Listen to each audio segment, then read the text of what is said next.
Okay, so this is how the lifter system looks like in Blender.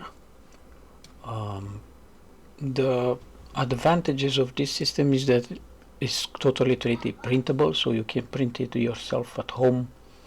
If you have a resin printer, most probably it will not work on a FDM printer because of the details necessary. Also, because you print it in resin, you can actually have very tight tolerances. So if you source the screws, for example, they will not fit perfectly, meaning they will wobble a bit in the holes. So to have them better fit and have no movement or almost no movement at all, it's better to have personalized screws and parts so they fit very tight. So this is why the screws are also 3D printed. You should be careful when tightening the screws so you don't break the screw head, especially on these screws, the bigger ones and the longer ones here. If you break the screws, these screws that only join the two halves of each part, like here, is no problem. If you break it, it works. So you can see these are the arms, and they should be glued together. It's easy to glue them, so you just apply super glue, not too much, on the flat surface and also in the hole if you want, but make sure you is not too much, because here you will have these posts that enter in the holes. There are at least 2, 3 with this one, so you should put some glue but not too much, so the glue, because it's fluid, might act like a stopper, so then you cannot actually close it. So you should do some tests before you glue them, and also make sure you don't glue too much here, so you don't have spill glue and this wheel gets stuck. This should turn. This wheel, you can replace it very easy with a ball bearing. It has 10 millimeters in diameter, the outer, 5 millimeters the inner, and the thickness of 4 millimeters. So it's a very cheap ball bearing. You can replace it, but if you want, you can put just this, just add some siliconic Vaseline or something that make it turn very easy. And after you glued the two halves here, left and right, you should use these screws to tighten them, 4 of them on each side. And when you use them, you can also add some glue, very little glue inside, so they get stuck there. When you screw them and tighten them, just make sure you don't over tighten and you break this screw head. If you break it, it's not a big deal, it's just the screw head that will be destroyed, and it's fine. Once it's stuck inside, it will do its job. It's just for aspect, so it will look better if you don't destroy the screw head. But once it's stuck inside, it's done. This part, once glued together and with the screws, is done. It's one use only. If you break it, you reprint it, that's all. Or if you need to modify it or something like that. The 2 screws on the left and right, these big screws, are I think 8 millimeters, but they are a little bit more than 8, so they fit tight inside the hole and will not wobble. When you assemble them, just make sure you don't mirror them. You just do a double of this one on the left, and don't mirror it, because if you mirror it, it will look like this. This is just mirrored, but just for the show. So have a normal right turning screw if you don't mirror it. And this screw, just remember the nut will get stuck in the locking mechanism for the 2 throttles. So you tighten this screw only by the screw, and the other one, the left one, you can tighten also by the nut, so you can easily hold the nut. This nut will get stuck and basically hold itself into position. There's a small difference. Also, some care on these screws. Don't destroy the screw head. It's supposed to get inside flat like this. You might need to force it in the hole. The idea is to get inside and fit very, very, very tight, so you don't have these lifter parts wobbling at all, or almost at all. So you limit the movement so you don't feel like it's cheap plastic. And then the lifters themselves have differences. So these are the normal recommended.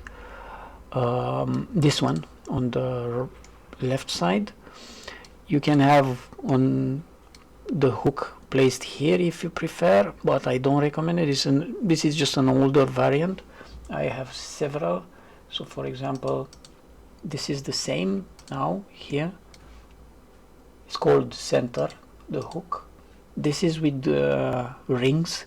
So here you can place inside these two holes, you can place a nut, like a small screw with flat, so it looks like this. It doesn't have the actual screw all the way, and because it will slowly cut, the screw will cut into the plastic and also in whatever you place here, unless you put some spring, but it's recommended to be flat like this. And then on this you can hook like a spring if you want. Again, the whole design is made to use rubber bands. It's cheaper. You need to replace them from time to time if you don't have the best quality, but they just work and they are very cheap to find and replace. And also you can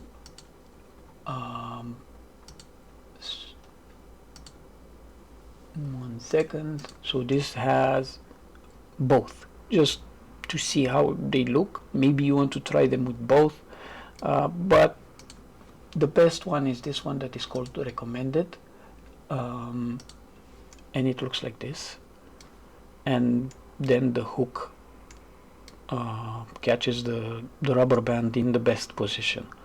And you will see in the movie where I filmed the actual throttle how you can switch from one mode to the other, meaning one mode with the throttle detents, idle and afterburner, or smooth without the detents. Basically the finger lifts are disabled this way very quickly. Yeah, so normally you will have just one side to put into the slicer if you don't want to use the already sliced file. If you modified it or something, you will have just the left side, and then you mirror it, and just make sure again not to mirror the screws. The lifters, you can mirror them after you place the supports, because it's easier. You place the supports on one part and then you just mirror them with supports already, and it works just fine. And then the rail, there are two in the Blender file. You'll find two.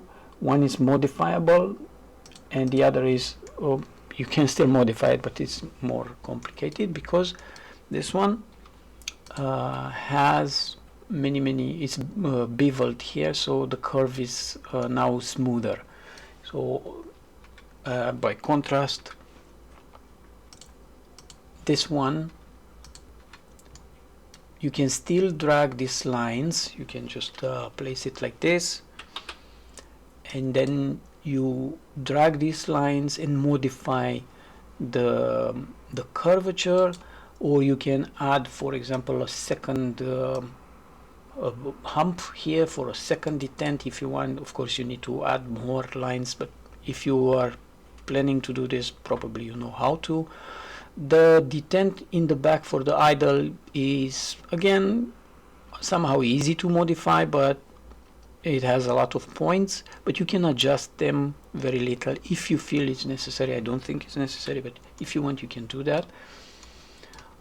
There are no screws for these holes for the rail, because you should use easy sourceable screws, metallic ones. So because they are longer, they are like 3 or 4 centimeters long, or inch, like an inch or so. And they are thin. You can easily break them if they are printed in resin, and then it's a mess. Just use some screws. Remember, the screw on the front side should be very flat. If necessary, file it so this wheel will arrive on top of it, and if it's flat, the flatter it is, the more the wheel goes down. So basically it will feel like the whole throttle has a longer run. However, normally the arm will stay a bit up in this position, so sometimes this wheel will not touch the screw. So it depends on each case, let's say. So also one thing I added is these lines here, so they are made like this to have a better grip on the finger lifts. They are not easy to modify, but just in case. And in this part you can see how it looks on the build plate. On the for me it's a Saturn 3 Ultra from Elegoo, but I think it works for most printers if you need to put them tighter together in case you have a smaller build plate. So in case you need to modify a part or something, you just remove them from the plate and place the modified ones. Just make sure you have enough small screws. You can place a lot of them, and at least 2 for each of these. Yeah, and then you print it, remove with care the supports, and have fun assemble it. Okay, so this is a short demonstration of how the actual system works. So you can see this is the cutoff position, and you can push through to the idle. Then you need to lift like this. You can see here how it works.